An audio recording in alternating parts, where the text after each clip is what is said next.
ایک منزل کے مسافر۔ خون جو سلطان صلاح الدین ایوبی کی تلوار سے ٹپک رہا تھا وہ صاف کیے بغیر اس نے تلوار نیام میں ڈال لی۔ یہ خون اس غدار حکیم کا تھا جو صلیبیوں کا جاسوس اور تخریب کار بنا ہوا تھا، فوری طور پر جنہیں غداری اور دشمنی کے ساتھ ساز باز کرنے کے جرم میں گرفتار کیا گیا تھا وہ قید خانے کی طرف لے جائے جا رہے تھے۔ سلطان ایوبی اپنے سالاروں، نائب سالاروں، فوج اور شہری انتظامیہ کے اعلیٰ حکام کے اجلاس میں بے چینی سے ادھر ادھر ٹہل رہا تھا۔ اس کی آنکھوں میں خون اترا ہوا تھا۔ وہ بہت کچھ کہہ چکا تھا اور بہت کچھ کہتے کہتے رک گیا تھا۔ اجلاس کے حاضرین اس کی جذباتی کیفیت کو اچھی طرح سمجھتے تھے۔ وہ سلطان ایوبی سے نظریں ملانے سے بھی ڈرتے تھے۔ سلطان عالی مقام ایک سالار نے کہا، ہم صلیبیوں کی کوئی سازش کامیاب ہونے نہیں دیں گے۔ سلطان ایوبی نے بڑی تیزی سے نیام سے تلوار نکالی۔ تلوار خون آلود تھی۔ اس نے تلوار حاضرین کے آگے کر کے کہا، یہ خون کس کا ہے؟ یہ تم سب کا خون ہے۔ یہ میرا خون ہے۔ یہ ہمارے اس بھائی کا خون ہے جو ہمارے ساتھ مسجد میں جمعہ کی نماز پڑھا کرتا تھا۔ اس کے گھر میں قرآن بھی تھا۔ اگر یہ خون غدار ہو سکتا ہے تو صلیبیوں کی ہر سازش کامیاب ہوگی۔ صلیبیوں کی یہ سازش کامیاب ہو چکی ہے۔ وہ اسلام کی ان افواج کو جنہیں متحد ہو کر فلسطین کو صلیبی استبداد سے آزاد کرانا تھا، آپس میں لڑا کر ہمیں اتنا کمزور کر چکے ہیں کہ ہم ایک لمبے عرصے تک فلسطین کی طرف کوچ کرنے سے معذور ہو گئے ہیں۔ ہماری منزل بیت المقدس تھی۔ ہمیں آج قاہرہ میں نہیں یروشلم میں ہونا چاہیے تھا، مگر اسلام کی جنگی طاقت تباہ ہو گئی ہے۔ سلطان ایوبی نے تلوار اپنے دربان کی طرف پھینکی، پھر نیام بھی اتار کر اسے دی اور کہا، اگر یہ خون کسی کافر کا ہوتا تو میں نیام صاف نہ کراتا۔ یہ ایک غدار کا خون ہے۔ نیام میں اس کی بو بھی نہ رہے۔ دربان تلوار اور نیام صاف کرنے کے لیے باہر لے گیا۔ سلطان ایوبی نے اجلاس کے حاضرین سے کہا، صلیبیوں کی سازش کامیاب ہو چکی ہے۔ وہ چاہتے تھے کہ میں حلب سے آگے نہ جا سکوں۔ دیکھ لو، میں آگے جانے کے بجائے قاہرہ میں آ گیا ہوں۔ اپنے آپ کو دھوکے میں نہ رکھو۔ اب صلیبی آگے بڑھیں گے۔ ہم جب آپس میں لڑ رہے تھے وہ ہمیں فیصلہ کن شکست دینے کی تیاریاں کر رہے تھے۔ ہم نے مسلمانوں کو لڑا کر صلاح الدین ایوبی کا رخ پھیر دیا ہے۔ یہ تریپولی لبنان کا صلیبی حکمران ریمانڈ کہہ رہا تھا۔ صلیبی جاسوسوں نے وہاں خبر پہنچا دی تھی کہ سلطان ایوبی حلب سے مصر چلا گیا ہے اور اس کی جگہ اس کا بھائی العادل محاذ پر آیا ہے۔ یہ خبر یروشلم تک پہنچ گئی تھی۔ یہ خبر اقرا تک بھی پہنچ گئی تھی، جہاں صلیب اعظم تھی اور جہاں پادری بھی تھا جسے صلیب اعظم کا محافظ کہتے تھے۔ وہ فوراً تریپولی جمع ہو گئے تھے۔ ان کے ہاں بھی ایسی ہی کانفرنس ہو رہی تھی جیسی سلطان ایوبی نے بلا رکھی تھی۔ ایوبی یروشلم کو فتح کرنے نکلا تھا۔ ریمانڈ کہہ رہا تھا، ہم نے ایک بھی تیر چلائے بغیر اسے مصر کی طرف پسپا کر دیا ہے۔ اس کے ہاتھوں ان مسلمان امراء اور حکمرانوں کو بیکار کر دیا ہے جو کسی بھی وقت ہمارے خلاف ایوبی کی قوت بن سکتے تھے۔ ہم اس سے بڑی اور کیا کامیابی حاصل کر سکتے ہیں؟ اب ہمیں وقت ضائع نہیں کرنا چاہیے۔ یہ کامیابی اتنی بڑی نہیں ہے جتنی آپ نے کہا ہے۔ ایک صلیبی حکمران بالڈوین نے کہا، ہم نے حملے کے لیے زمین ہموار کی ہے، اصل کام تو حملہ ہے۔ اس کی کامیابی کو ہم بہت بڑی کامیابی کہیں گے۔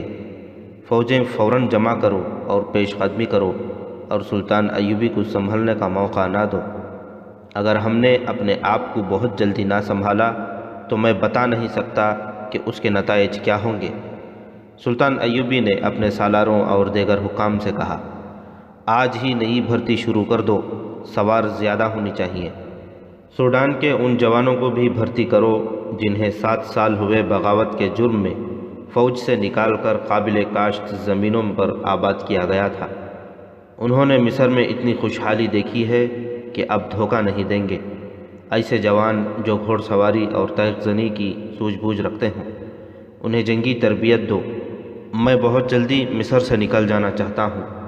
اگر صلیبیوں کا دماغ خراب ہو گیا تو دنیائے عرب ان کی دست برد سے بچ جائے گی، اور اگر ان کا دماغ ٹھکانے ہے تو انہیں میری غیر حاضری سے فائدہ اٹھاتے ہوئے فوراً حملہ کر دینا چاہیے۔ وہ اناڑی نہیں۔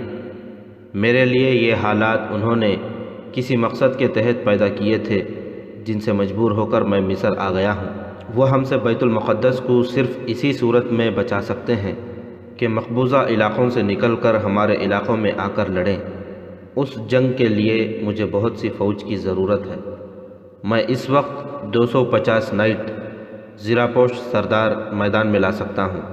تریپولی کی کانفرنس میں ایک مشہور صلیبی حکمران رینالڈ آف ہونین نے کہا، اس حملے کی قیادت میری فوج کرے گی۔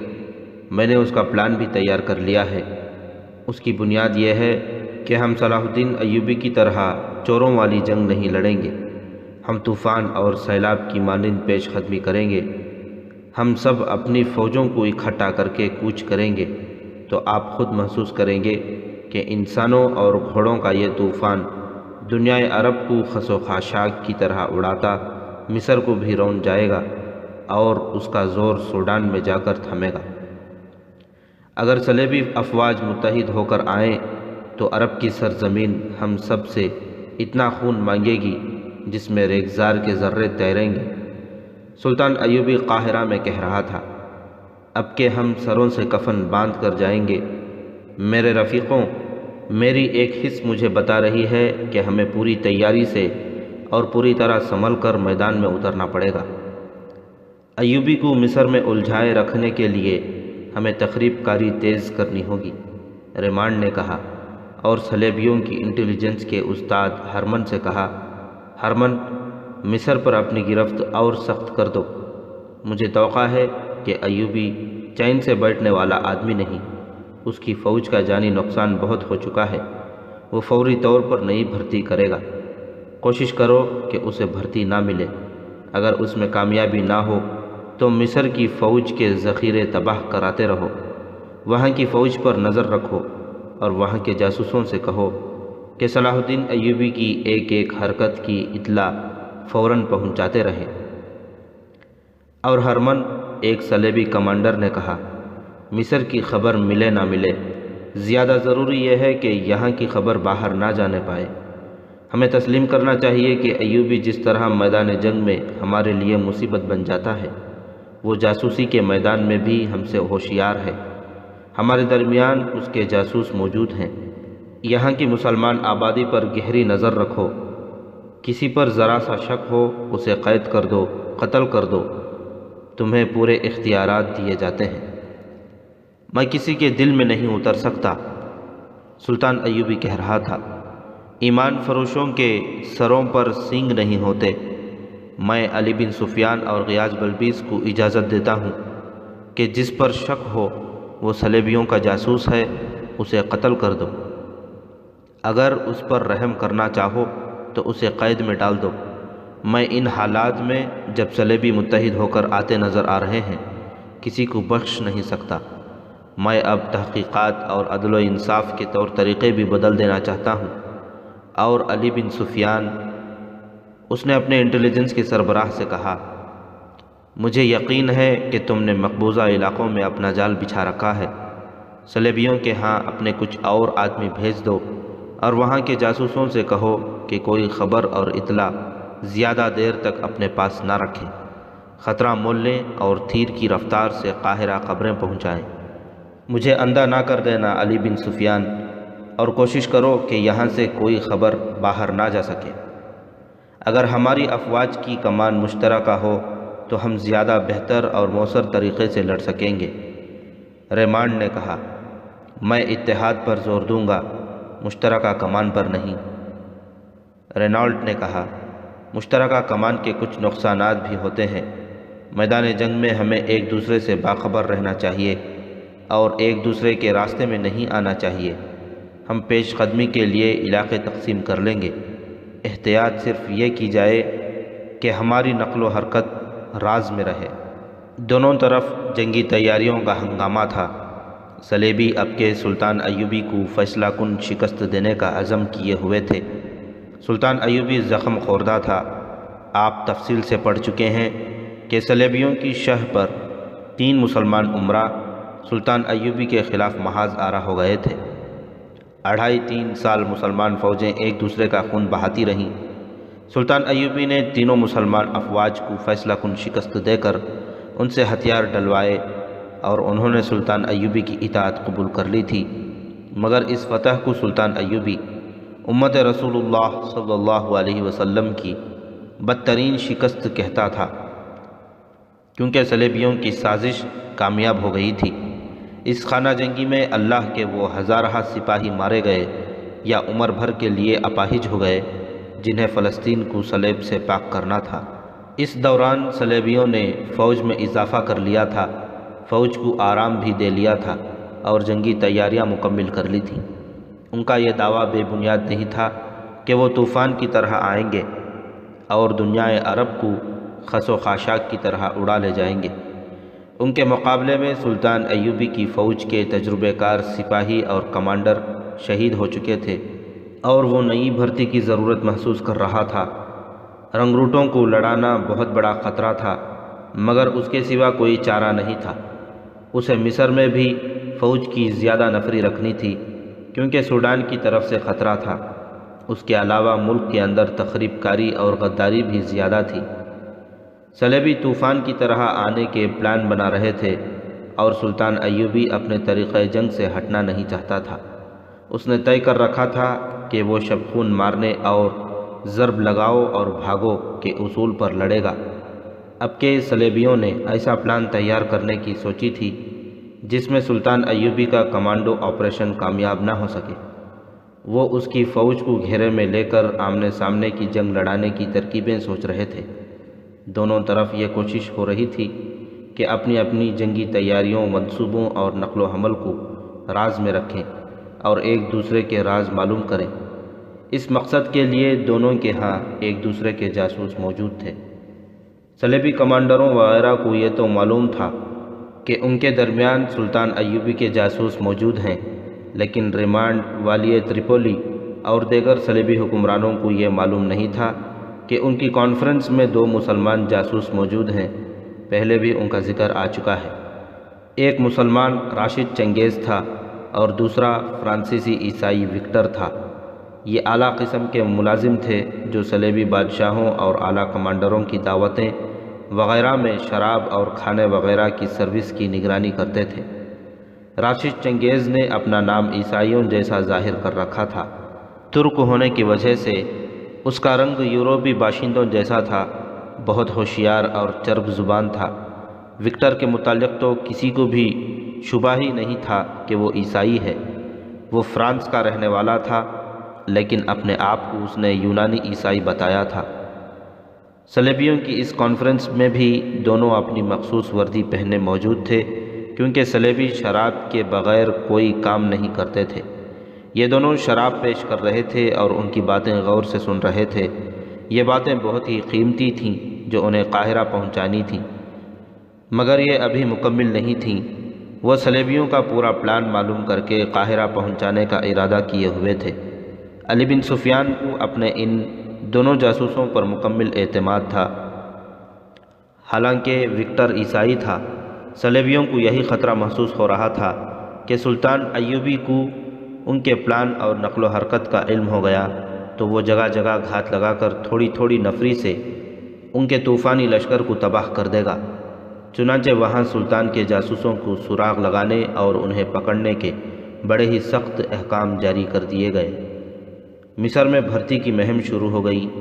2-3 فوجی دستے ترتیب دیے گئے جو ان علاقوں کے دوروں پر نکل گئے جن سے بھرتی مل سکتی تھی۔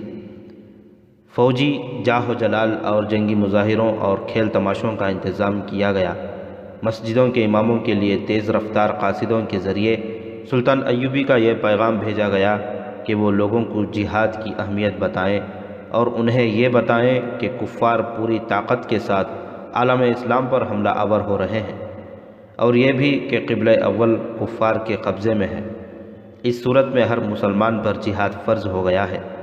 اماموں سے کہا گیا کہ وہ جوانوں کو مصر کی فوج میں بھرتی ہونے کی تلقین کریں۔ مذہب اور قوم کے وقار کے جذبے سے جوان سال آدمی بھرتی ہونے لگے۔ ان کے ذہنوں میں مقصد واضح تھا، مگر بہت سے جوان مال غنیمت کے لالچ سے بھرتی ہوئے۔ یہ دیہاتی علاقوں کے لوگ تھے، ان کے کانوں تک اماموں کی آواز نہیں پہنچی تھی۔ ان تک فوجی افسر پہنچے جنہوں نے سلطان ایوبی کے اس حکم کی تعمیل کی خاطر کہ بھرتی بہت جلدی کرو، لوگوں کو جہاد کے واعظ سنانے کے بجائے یہ کہا کہ صلیبیوں کے شہر فتح کیے جائیں گے جہاں اتنی دولت ہے کہ وہ سمیٹ نہیں سکیں گے۔ چنانچہ وہ دلوں میں جہاد کا جذبہ لے کر بھرتی ہونے کے بجائے مال غنیمت کا لالچ لے کر ہنسی خوشی بھرتی ہوئے۔ ان اناڑی اور کم فہم فوجی افسروں نے سلطان ایوبی کی توقع کے خلاف بے شمار جوانوں کو بھرتی کر لیا، مگر اسے یہ نہ بتایا کہ انہوں نے مقصد پورا نہیں کیا، حکم کی تعمیل کی ہے۔ میدان جنگ میں جا کر یہ سپاہی سلطان ایوبی کے لیے بڑا ہی تکلیف دہ مسئلہ بن گئے۔ ادھر تریپولی سے کچھ دور صلیبی فوج ایک میدان میں اکٹھی ہونے لگی۔ فلسطین کے دوسرے مقبوضہ شہروں میں ایلچی بھیج دیے گئے کہ وہ صلیبی فوج کو تیار کر لیں۔ تریپولی میں سب سے زیادہ سرگرمی حنین کے حکمران رینالڈ کی تھی۔ اس کی فوج خاصی زیادہ تھی، جس میں 250 نائٹ تھے۔ نائٹ ایک اعزاز تھا جو غیر معمولی طور پر ذہین، دلیر اور قیادت کے ماہر فوجی افسر کو دیا جاتا تھا۔ اسے خاص قسم کی زیرہ بختر دی جاتی اور وہ خصوصی دستوں کا کمانڈر ہوتا تھا۔ رینالڈ کو انتقام کی آگ پریشان کیے ہوئے تھی۔ آپ نے اس سلسلے کی ایک کہانی اسلام کی پاسبانی کب تک کرو گے، اس میں اس صلیبی بادشاہ کا نام اور واقعہ پڑا ہوگا۔ 1174 عیسوی میں صلیبیوں نے سمندر سے سکندریہ پر حملہ کیا تھا، لیکن سلطان ایوبی کو اپنے جاسوسوں کے ذریعے حملے کی خبر قبل از وقت مل گئی تھی۔ اس نے حملے کے استقبال کا ایسا بندوبست کر رکھا تھا کہ صلیبیوں کا بحری بیڑا بری طرح تباہ ہوا اور یہ بیڑا فوج کو ساحل پر نہیں اتار سکا۔ اس حملے کی دوسری کڑی خشکی کے راستے حملہ کرنا تھا، جس کی قیادت رینالڈ کر رہا تھا۔ چونکہ مسلمان جاسوس صلیبیوں کا پورا پلان لے آئے تھے، اس لیے خشکی پر نور الدین زنگی نے اپنی فوج کی گھات لگا رکھی تھی۔ عقب اور پہلوؤں سے بھی حملوں کا انتظام کر رکھا تھا۔ رینالڈ اس پھندے میں آ گیا۔ اس نے بہت ہاتھ پاؤں مارے، گھات سے نکلنے کی کوشش کی، مگر ایک رات نور الدین زنگی کے چھاپہ ماروں نے رینالڈ کے ہیڈ کوارٹر پر شبخون مارا اور رینالڈ کو پکڑ لیا۔ صلیبیوں کا نہ صرف حملہ ناکام رہا، بلکہ انہیں کمر توڑ شکست ہوئی۔ جانی اور مالی نقصان کے علاوہ سب سے بڑا نقصان تو یہ تھا کہ ان کا رینالڈ جیسا جنگجو بادشاہ قیدی ہو گیا تھا۔ نور الدین زنگی کے لیے یہ بڑا ہی قیمتی قیدی تھا۔ اس کی رہائی کے لیے وہ صلیبیوں سے بڑی ہی کڑی شرط منوانا چاہتا تھا، مگر زندگی نے وفا نہ کی۔ 2 ماہ بعد زنگی فوت ہو گیا۔ اس کے اعلیٰ حکام اور سالاروں نے زنگی کے 11 سالہ بیٹے الملک الصالح کو سلطنت کی گدی پر بٹھا دیا، کیونکہ اسے وہ اپنا کٹ پتلی بنا کر منمانی کرانا چاہتے تھے۔ انہوں نے سلطان صلاح الدین ایوبی کے خلاف محاذ قائم کر لیا اور اسے شکست دینے کے لیے صلیبیوں کے ساتھ دوستی کر لی۔ اس دوستی کا انہوں نے پہلا معاوضہ یہ دیا کہ رینالڈ جیسے قیمتی قیدی کو غیر مشروط طور پر رہا کر دیا اور اس کے ساتھ دوسرے تمام قیدیوں کو بھی رہا کر دیا۔ وہیں سے سلطان ایوبی کی مسلسل معرکہ آرائی اپنے پیر استاد اور عزیز دوست نور الدین زنگی کے بیٹے سے شروع ہو گئی۔ دوسرے عمرہ خلافت سے آزاد ہو گئے اور سب نے سلطان ایوبی کے خلاف متحدہ محاذ قائم کر لیا تھا۔ اس کا اور جو نقصان ہوا سو ہوا۔ ایک نقصان اب سامنے آیا کہ رینالڈ، جسے ان غدار مسلمانوں نے خیر سگالی کے طور پر یا صلیبیوں کی دوستی حاصل کرنے کے لیے رہا کر دیا تھا، وہ ایک جنگی قوت بن کر سلطان ایوبی کے خلاف نہیں، بلکہ عالم اسلام کو تحقیق کرنے کے لیے فیصلہ کن حملے کے لیے آ رہا تھا۔ الملک الصالح نے رینالڈ کے ساتھ جو جنگی قیدی رہا کیے تھے، وہ بھی اسلام کے لیے بہت بڑا خطرہ بن کر آ رہے تھے۔ رینالڈ اپنی شکست اور ذلت کا انتقام بھی لینا چاہتا تھا۔ صلیبیوں کی اس کانفرنس میں اس نے اس تجویز کی مخالفت کی کہ تمام صلیبی افواج مشترکہ کمان کے تحت ہوں۔ اس مخالفت کی سب سے بڑی وجہ یہ تھی کہ وہ آزاد ہو کر اپنے عزائم کے مطابق جنگ لڑنے کا ارادہ کیے ہوئے تھا۔ صلیبیوں میں یہ کمزوری تھی کہ وہ متحد نہیں ہوتے تھے، ایک دوسرے کی مدد کرتے تھے، لیکن ہر ایک کے دل میں یہ ہوتا تھا کہ وہ زیادہ سے زیادہ علاقے فتح کر کے ان کا بادشاہ بن جائے۔ متعدد مورخوں نے لکھا ہے کہ صلیبیوں کو اس کمزوری نے دنیا عرب میں نقصان پہنچایا اور وہ اتنی زیادہ اور اتنی برتر جنگی طاقت کے باوجود نمایاں کامیابی حاصل نہ کر سکے۔ مورخین لکھتے ہیں کہ سلطان ایوبی کی صفوں میں غدار نہ ہوتے تو وہ صلیبیوں کو دنیا عرب سے بے دخل کر کے یورپ کے لیے خطرہ بن جاتا۔ اگر آپ صلاح الدین ایوبی کو شکست دینا چاہتے ہیں تو ہم سب اپنی اپنی فوج کو مشترکہ کمان کے سپرد کر دیتے ہیں، ریمانڈ آف تریپولی نے کہا، ورنہ ہم بکھر کر ناکام بھی ہو سکتے ہیں۔ یہ ضروری نہیں کہ حملے کی قیادت رینالڈ کی فوج کرے، یہ فیصلہ مشترکہ کمان کو کرنا چاہیے۔ میں آپ سے الگ نہیں ہوں گا، رینالڈ نے کہا، لیکن میں کسی مشترکہ کمان کا پابند نہیں رہوں گا۔ مجھے اپنی شکست کا انتقام لینا ہے۔ نور الدین زنگی تو مر چکا ہے، میں صلاح الدین ایوبی کو اسی طرح قید میں آپ سب کے سامنے لاؤں گا جس طرح زنگی مجھے قید کر کے دمشق لے گیا تھا، ورنہ تاریخ ہمیشہ مجھ پر لعنت بھیجتی رہے گی۔ میں آپ سب سے پوچھتا ہوں کہ جس وقت زنگی نے مجھ پر شبخون مار کر میرے دستوں کو بکھیر دیا اور ان سے ہتھیار ڈلوا لیے تھے، اس وقت آپ میں سے کسی نے زنگی پر جوابی حملہ کیا تھا؟ کون میری مدد کو پہنچا تھا؟ کوئی نہیں۔ اب مجھے پابند نہ کریں، میں نے اسی روز کے لیے فوج کو تیار کیا تھا۔ میرے انتقام کا دن آ گیا ہے۔ میری فوج آپ کی کسی بھی فوج کی راہ میں حائل نہیں ہوگی۔ جسے بھی میری مدد کی ضرورت ہوگی اسے خطرہ مول لے کر میں بھی مدد دوں گا، لیکن میں آپ سب سے درخواست کرتا ہوں کہ مجھے پابند نہ کریں۔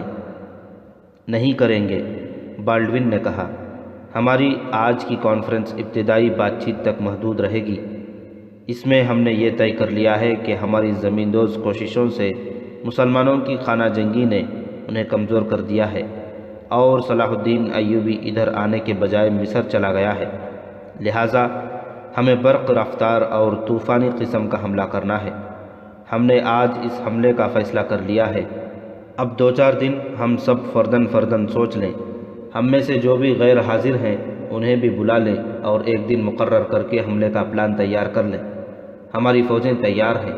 اس دوران ہرمن اپنے شعبہ جاسوسی کو اتنا زیادہ سرگرم کر دے کہ زمین کی تہوں میں سے بھی سلطان صلاح الدین ایوبی کے جاسوسوں کو نکال کر قید کر دے اور یہاں کے مسلمانوں پر کڑی نظر رکھے۔ ہر مسلمان گھرانے اور ہر مسلمان فرد کی روزمرہ حرکات کو بھی دیکھیں۔ ہماری افواج کا اجتماع یہیں شروع ہو گیا ہے، جسے چھپایا نہیں جا سکتا۔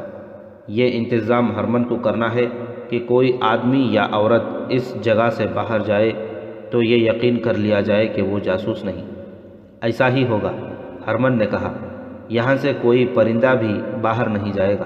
پہلے سنایا جا چکا ہے کہ اس کانفرنس میں شراب پلانے والے خادموں، مردوں اور لڑکیوں کے نگران اور انچارج 2 آدمی تھے جو صلیبیوں کے کانفرنسوں اور دعوتوں وغیرہ میں بڑی دلکش وردی میں حاضر رہتے تھے۔ یہ قابل اعتماد آدمی تھے، انہیں گہری چھان بین کے بعد ملازم رکھا گیا تھا، مگر یہ دونوں سلطان ایوبی کے جاسوس تھے۔ اس سے اندازہ ہوتا ہے کہ وہ کس قدر ہوشیار اور ذہین تھے، ورنہ ہرمن جیسے استاد جاسوس اور سراغ رساں کی نظروں اور عقل کو دھوکہ دینا ممکن نہیں تھا۔ دونوں خبرو جوان اور دراز قد تھے۔ وکٹر کو اپنا نام بدلنے کی ضرورت نہیں تھی کیونکہ وہ تھا ہی عیسائی۔ راشد چنگیز جو ترک تھا اپنا نام عیسائیوں جیسا رکھے ہوئے تھا۔ یہ دونوں اس کانفرنس میں موجود تھے۔ آدھی رات کے قریب کانفرنس برخاست ہوئی اور وہ دونوں اپنے کمرے میں چلے گئے۔ ہم دونوں میں سے کوئی بھی نوکری سے غیر حاضر نہیں ہو سکتا، وکٹر نے کہا۔ یہ خبر کسی اور کے ذریعے قاہرہ بھیجنی پڑے گی۔ ایسا کون ہو سکتا ہے؟ امام سے بات کریں، راشد چنگیز نے کہا۔ وہی بہتر جانتا ہے کہ کون سا آدمی بہتر ہے۔ قاہرہ تک تیز رفتار سے پہنچنے کے لیے کسی خاص آدمی کی ضرورت ہوگی، مگر ان کا پورا منصوبہ معلوم ہو جائے تو قاہرہ کو اطلاع دیں گے۔ ادھوری اطلاع پر سلطان ایوبی کوئی غلط چال نہ چل بیٹھے۔ امام کو اتنی سی اطلاع دینا تو ضروری ہے کہ صلیبی بہت بڑے حملے کا فیصلہ کر چکے ہیں، وکٹر نے کہا، تاکہ سلطان ایوبی فوج کو تیار کر سکے اور اپنے نقصانات جلدی جلدی پورا کر لے۔ اور سنو، اس نے چنگیز سے کہا، جس وقت یہ لوگ حملے کی باتیں کر رہے تھے تو میں نے تمہیں دیکھا تھا، تم شراب کا پیالہ ریمانڈ کے آگے رکھتے رکھتے رک گئے تھے، اور صاف پتہ چلتا تھا کہ تم ان کی باتیں غور سے سن رہے ہو۔ میں نے تمہارا چہرہ دیکھا تھا، اس پر مجھے نمایاں چمک نظر آئی تھی۔ میں جانتا ہوں کہ اتنا قیمتی راز مل جانے سے ہیجان اور خوشی کی کیفیت پیدا ہو جاتی ہے، لیکن تمہیں یہ نہیں بھولنا چاہیے کہ ہرمن بھی وہیں موجود ہوتا ہے۔ ہرمن علی بن سفیان کے پائے کا جاسوس ہے۔ میں نے تمہیں دیکھ کر فوراً ہرمن کی طرف دیکھا تھا۔ مجھے شک ہوتا ہے کہ جیسے وہ تمہیں دیکھ رہا تھا۔ محتاط رہو میرے بھائی، ہم دشمن کے پیٹ میں زندگی بسر کر رہے ہیں۔ ہرمن کے لیے ہم اجنبی نہیں، راشد چنگیز نے کہا۔ ہمارے متعلق وہ شکوک رفع کر چکا ہے، اب ڈرنے کی ضرورت نہیں۔ ڈرنے کی نہیں، محتاط ہونے کی ضرورت ہے، وکٹر نے کہا۔ تم نے آج وہ ہدایات سن لی ہیں جو ہرمن کو ملی ہیں۔ وہ اب ہر کسی کو شک کی نگاہوں سے دیکھے گا۔ اور اب تو یوں کرو، مسجد میں چلے جاؤ، سب سو گئے ہیں۔ امام کو بتا آؤ کہ آج صلیبیوں نے کیا فیصلہ کیا ہے۔ اگر قاہرہ کو کوئی جانے والا ہو تو اس فیصلے کی اطلاع علی بن سفیان کو دے دے، اور اگر ادھر سے کوئی آئے تو ہم سے ملے بغیر واپس نہ جائے۔ شہر کی ایک مسجد کا امام سلطان ایوبی کے لیے جاسوسی کرتا تھا۔ یہ مسجد جاسوسی کا خفیہ اڈہ بنی ہوئی تھی۔ مسلمان جاسوس مسجد میں جا کر امام کو خبریں پہنچاتے اور اس سے ہدایات لے لیتے تھے۔ وکٹر کبھی مسجد میں نہیں گیا تھا۔ وہ کہا کرتا تھا کہ اسے نماز نہیں ہوتی اور مسجد کے آداب سے بھی واقف نہیں، اس لیے اسے ڈر تھا کہ مسجد میں کوئی ایسا مسلمان اسے پکڑوا دے گا جو صلیبیوں کا جاسوس ہوگا۔ یہ غلط بھی نہیں تھی۔ صلیبیوں کے مخبروں میں مسلمان بھی تھے جو مسجدوں میں جانے والے نمازیوں پر نظر رکھتے اور ان کی باتیں غور سے سنتے تھے۔ وہ اکثر مسلمانوں کو گرفتار کراتے رہتے تھے۔ راشد چنگیز نے چونکہ اپنے آپ کو عیسائی ظاہر کر رکھا تھا، اس لیے وہ دن کے دوران مسجد میں نہیں جاتا تھا۔ صلیبی کمانڈروں وغیرہ کی شبینہ دعوتوں سے فارغ ہو کر اگر ضرورت پڑے تو آدھی رات کے بعد امام کے گھر جاتا تھا جو مسجد کے بالکل ساتھ ملا ہوا تھا۔ اس کا ایک دروازہ مسجد کے صحن میں کھلتا تھا۔ راشد چنگیز نے کپڑے بدلے، چوغا اور عمامہ پہنا، مصنوعی داڑھی چہرے پر باندھی اور کمرے سے نکل کر اندھیرے میں غائب ہو گیا۔ حکم کے مطابق اسے داڑھی اس طرح سے صاف کرانی پڑتی تھی۔ اپنے مشن پر جانے کے لیے اس نے ایسی مصنوعی داڑھی بنا رکھی تھی جو فوراً لگائی اور اتاری جا سکتی تھی۔ ان دنوں وہاں رات کو بھی رونق رہتی تھی۔ ریمانڈ کی اپنی فوج کے علاوہ رینالٹ بھی ایسے بہت سے افسروں نائٹوں کے ساتھ وہاں گیا ہوا تھا۔ اس کے چند ایک دستے بھی تھے۔ یہ فوجی افسر اور دیگر صلیبی کمانڈر راتیں عیش و عشرت میں گزارتے تھے۔ پیشہ ور عورتوں کی چہل پہل لگی رہتی تھی۔ اعلیٰ حکام کی بیویاں اور داشتہ عورتیں بھی ان کے ساتھ تھیں۔ وہاں یہ بھی پتہ نہیں چلتا تھا کہ کون سی عورت کس کی بیوی ہے۔ عورتوں کی عارضی اور مستقل خرید و فروخت بھی ہوتی تھی۔ راشد چنگیز اپنے کمرے سے نکلا تو اسے چھپ کر جانے میں بہت دشواری ہوئی۔ کمروں اور خیموں کے اندر تو طوفان بدتمیزی بپا تھی، باہر بھی کہیں کہیں اسے کوئی بدمست جوڑا نظر آ جاتا تھا جس سے بچ کر اسے راستہ بدلنا پڑتا۔ آخر وہ خطرے کے علاقے سے نکل گیا اور شہر کی گلیوں میں داخل ہو گیا۔ پھر وہ مسجد کے دروازے پر پہنچا۔ وہ جب ادھر ادھر دیکھ کر مسجد میں داخل ہونے لگا تو اس نے دبے دبے قدموں کی آہٹ سنی جو گلی میں اٹھی اور موڑ پر خاموش ہو گئی۔ راشد چنگیز نے اس پر غور کیا، لیکن یہ سمجھ کر کہ اپنے آپ کو تسلی دی کہ کتا ہوگا اور یہ آہٹ وہم بھی ہو سکتی تھی، وہ مسجد کے صحن میں گیا اور امام کے دروازے پر مخصوص دستک دی۔ دروازہ کھلا، راشد چنگیز اندر چلا گیا اور امام کو ساری رپورٹ دے دی۔ صلیبیوں کی زیادہ تر فوج یہاں جمع ہوگی، چنگیز نے کہا۔ یہ رینالڈ کی فوج ہوگی، یہاں کی فوج تو پہلے ہی یہاں موجود ہے۔ قاہرہ تک اس فوج کے کوچ اور عزائم کی اطلاع تو پہنچ ہی جائے گی۔ اگر ہم کوشش کریں تو اس فوج کو کوچ سے پہلے کچھ نقصان بھی پہنچا سکتے ہیں اور اس کے کوچ کو التوا میں ڈال سکتے ہیں۔ تمہارا مطلب یہ ہے کہ چھاپہ ماروں سے کہا جائے کہ وہ فوج کی رسد کو نظر آتش کر دیں؟ امام نے کہا، میں یہ کام کرا سکتا ہوں لیکن کراؤں گا نہیں۔ تم نے ایسے کئی واقعات سنے ہوں گے کہ جس مقبوضہ شہر میں ہمارے چھاپہ ماروں نے صلیبی فوج کو نقصان پہنچا دیا، وہاں کے مسلمان باشندوں کے لیے زندگی دوزخ سے بدتر بنا دی گئی۔ گھر گھر تلاشی ہوئی، ہماری مستورات کی بے عزتی ہوئی، ہماری جوان بیٹیوں کو صلیبی پکڑ لے گئے، قید اور قتل کا ظالمانہ سلسلہ شروع ہو گیا۔ میں نے اپنے ایک قاصد کے ذریعے سلطان ایوبی تک یہ مسئلہ پہنچایا تھا۔ سلطان محترم نے میری توقع کے بالکل مطابق جواب بھیجا ہے۔ انہوں نے فرمایا ہے کہ مسلمان باشندوں کی عزت، جان اور مال کی خاطر کسی شہر میں خفیہ تباہ کاری نہ کی جائے، دشمن کی رسد کو اس کی فوج کے ساتھ آنے دیا جائے، اسے میرے چھاپہ مار میدان جنگ میں نہیں آنے دیں گے۔ میں آپ کو مکمل اطلاع 2-4 دنوں میں دے سکوں گا، چنگیز نے کہا۔ اب آپ اور زیادہ محتاط ہو جائیں، یہاں کے سراغ رساں غیر معمولی طور پر سرگرم ہو گئے ہیں۔ وہ اب یہاں کے جانوروں اور پرندوں کو بھی شکی نگاہوں سے دیکھیں گے۔ یہ طے کر کے کہ ایک آدمی کو صبح قاہرہ روانہ کر دیں گے، چنگیز مسجد سے نکلا۔ وہ چوری چھپے نہیں چل رہا تھا تاکہ کوئی شک نہ کرے۔ وہ گلی کا موڑ مڑا تو اسے پھر کسی کے قدموں کی دبی دبی آہٹ سنائی دی۔ اس نے گھوم کر دیکھا، گلی تاریک تھی، اسے کچھ بھی نظر نہ آیا۔ اب کہ یہ وہم نہیں تھا، وہ آگے چل پڑا۔ اپنے ٹھکانے کے قریب جا کر اس نے مصنوعی داڑھی اتار کر کپڑوں میں چھپا لی۔ اس کے کپڑے ایسے تھے جو کوئی شک پیدا نہیں کرتے تھے، کیونکہ ایسے کپڑے عیسائی بھی پہنتے تھے۔ اب وکٹر اور چنگیز کی کوشش یہ تھی کہ یہ معلوم کریں کہ صلیبی فوج کہاں کہاں حملہ کرے گی اور اس کے کوچ کا پروگرام کیا ہے۔ زیادہ سے زیادہ فوج جمع کرنے کے انتظامات شروع کر دیے گئے تھے۔ قاصدوں کی بھاگ دوڑ بھی شروع ہو گئی تھی۔ یہ دونوں جاسوس اس سرگرمی سے بظاہر لا تعلق ہو کر اس کی ہر ایک تفصیل معلوم کرنے میں مصروف تھے۔ ریمانڈ کی حیثیت میزبان کی تھی، کیونکہ یہ اس کا دارالحکومت تھا۔ اس نے ایک رات تمام صلیبی حکمرانوں، اعلیٰ کمانڈروں اور دیگر اعلیٰ حکام کی ضیافت کا اہتمام کیا۔ یہ رات وکٹر اور چنگیز کے لیے غیر معمولی مصروفیت کی رات تھی۔ چونکہ مہمانوں میں بادشاہ بھی تھے، اس لیے انہیں شراب وغیرہ پیش کرنے میں زیادہ مستعد رہنا تھا۔ انہیں معلوم تھا کہ مستعدی کی ضرورت اس وقت تک ہوتی ہے جب تک مہمان ہوش میں رہتے۔ شراب میں بدمست ہو کر جب وہ بد اخلاقی کے مظاہرے کرنے لگتے ہیں تو ملازموں کا کام آسان ہو جاتا ہے۔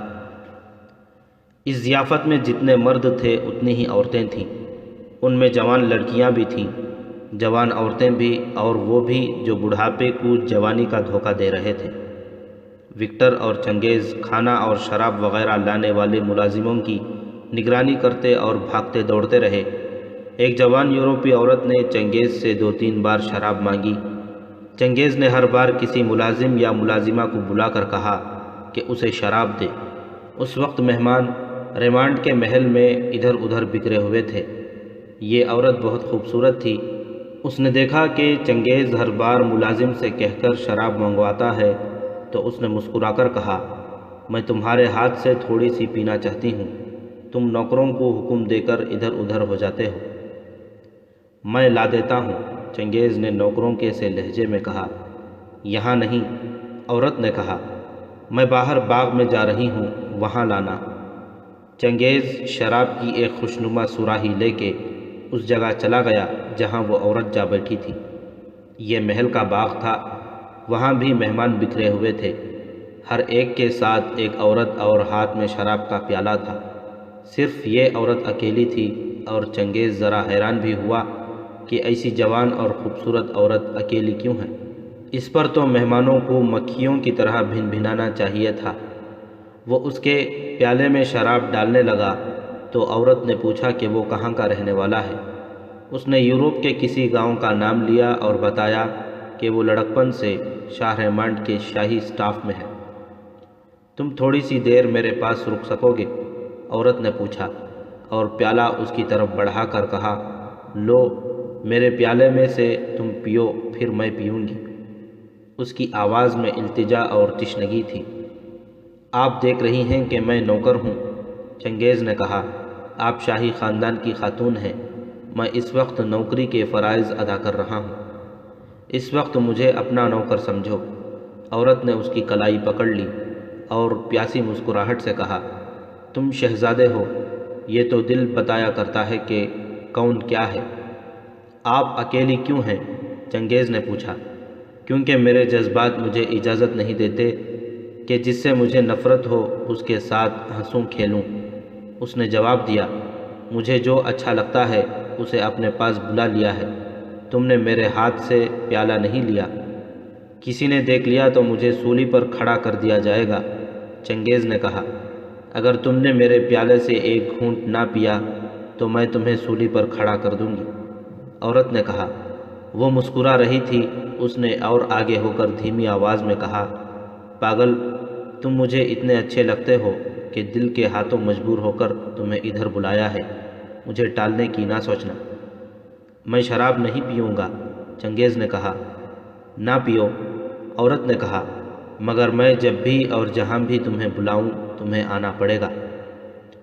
راشد چنگیز فہم و فراست کا مالک اور تجربہ کار انسان تھا۔ وہ اس پر ذرا بھر حیران نہ ہوا کہ ایک اونچے طبقے کے حسین و جمیل عورت اس کی دوستی کی خواہش کا اظہار کر رہی ہے۔ اسے یہ بھی خیال آیا کہ یہ کسی بوڑھے جرنیل کی جوان بیوی ہوگی، یا یہ کسی ایسے خاوند کی بیوی ہوگی جو اس وقت کسی اور کی بیوی کے ساتھ مگن ہوگا۔ ایک وجہ تو صاف تھی، چنگیز خوبرو آدمی تھا جس کے قد بت میں بڑی کشش تھی۔ یہ پہلا موقع نہیں تھا کہ کسی عورت نے اسے اپنی طرف متوجہ کرنے کی کوشش کی ہو۔ صلیبی حکمرانوں اور اعلیٰ افسروں کی دعوتوں میں شراب پیش کرنے والی لڑکیاں خاص طور پر حسین اور دلکش تھیں۔ ان میں سے دو چنگیز کے ساتھ تعلقات پیدا کرنے کی کوشش کر چکی تھیں، لیکن چنگیز نے اپنے کردار کو ان سے بچائے رکھا تھا۔ سلطان صلاح الدین ایوبی نے اسے جو فرض دے کر بھیجا تھا، اس کا تقاضا تھا کہ وہ اپنے کردار کے قلعے کو مسمار نہ ہونے دے۔ علی بن سفیان نے اسے ٹریننگ کے دوران ذہن نشین کرایا تھا کہ ذہن عیاشی کی طرف مائل ہو جائے تو فرائض ذہن سے نکلنا شروع ہو جاتے ہیں۔ اس کے ذہن میں عورت کو ایک ایسے زہر کی مانند بٹھایا گیا تھا جو ایمان کھا جاتا ہے۔ ریمانڈ آف تریپولی کے محل میں اس کی حیثیت ایسی تھی کہ وہ جس ملازم یا ملازمہ کو چاہے نوکری سے نکلوا سکتا تھا۔ اس کی اپنی شخصیت کا اثر تو جادو کا سا تھا۔ وہ یہ بھی جانتا تھا کہ صلیبیوں کا کوئی کردار نہیں، ان کی عورتیں بے حیائی اور بد اخلاقی کو قابل فخر سمجھتی تھیں۔ ان وجوہات کی بنا پر چنگیز کے لیے یہ عورت اس کی یہ بے تکلفی عجوبہ نہیں تھی۔ وہ چونکہ خصوصی قابلیت کا جاسوس تھا، اس لیے اس نے فوراً سوچ لیا کہ وہ اس عورت کو یہ بتائے بغیر کہ وہ جاسوس ہے اسے جاسوسی کے لیے استعمال کر سکتا ہے۔ اس عورت نے اسے یہ جو کہا تھا کہ جہاں بھی تمہیں بلاؤں تمہیں آنا پڑے گا، اس میں حکم یا دھمکی نہیں بلکہ دوستانہ بے تکلفی تھی، اور اس کے لہجے میں جو تاثر تھا اسے چنگیز بھی اچھی طرح سمجھتا تھا۔ عورت کی مسکراہٹ کے جواب میں وہ بھی مسکرایا۔ اس مسکراہٹ سے اس نے شکاری کو اس کے بچھائے ہوئے جال میں پھانسنے کی کوشش کی تھی۔ اب مجھے جانے کی اجازت ہے، اس نے کہا۔ میری ڈیوٹی ابھی ختم نہیں ہوئی، آپ مہمانوں میں چلی جائیں۔ اس نے ذرا جھجک کر پوچھا، آپ کس کی بیوی ہیں؟ بیوی نہیں، داشتہ، عورت نے کہا، اور ایک اعلیٰ کمانڈر کا نام لے کر کہنے لگی، کمبخت کے پاس بے شمار دولت ہے، یہاں آ کر اسے ایک اور مل گئی ہے، مجھے بھی آزاد نہیں کرتا۔ مجھ پر ان جذبات کا نشہ طاری رہتا ہے جو اپنے دل کی پسند اور ناپسند کی پابند ہوتے ہیں، یا شاید دل ان کا پابند ہوتا ہے۔ یہ وہ جذبات ہیں جو یہ نہیں دیکھتے کہ جو انسان دل پر قابض ہو گیا ہے وہ بادشاہ ہے یا غلام، مجھے تمہاری حیثیت سے کوئی غرض نہیں، مجھ سے دور نہ بھاگنا، یہ ظلم ہوگا۔ تم پہلے انسان ہو جسے میرے دل نے پسند کیا ہے، میں جسمانی آسودگی کی پیاسی ہوں، میری روح پیاسی ہے، اس کی پیاس تمہاری آنکھوں کے چشمے بجھا سکتے ہیں۔